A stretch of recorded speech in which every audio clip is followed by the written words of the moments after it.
Hi, welcome back to our channel. For today's video is how to make a YouTube video review. So what is review video? Review videos, simply put, are videos featuring content creators reviewing different products through graphics, models, sampling, and showing the Products that are featured and reviewed in these types of video can range from makeup, toys, to kitchenware, to practically any product available in the market. Using video content to market and advertise your products is great move to grow your business and get more traffic to your sites. Why? This is because people engage more with videos than with words or static photos.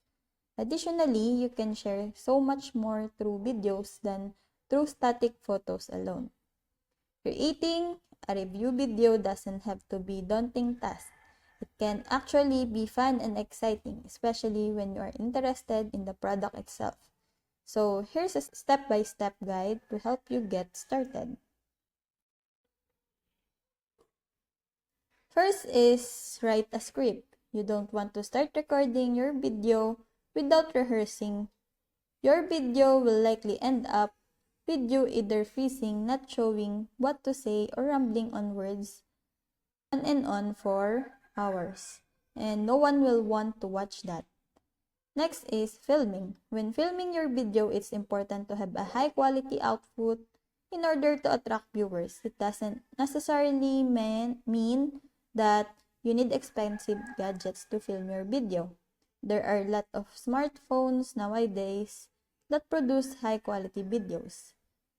Next is editing. People nowadays have attention span that is shorter than that of a goldfish. Viewers don't have the patience to watch a video that's longer than 3 minutes. So you should aim to have a video that's less than that in order to keep your viewers engaged the whole time and not lose their attention.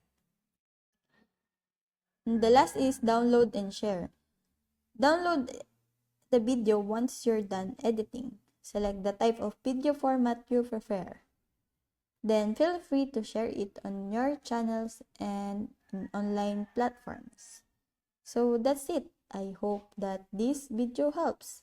If you have any questions or comments, kindly put it in the comment section below. And if not, don't forget to subscribe and like. Thanks!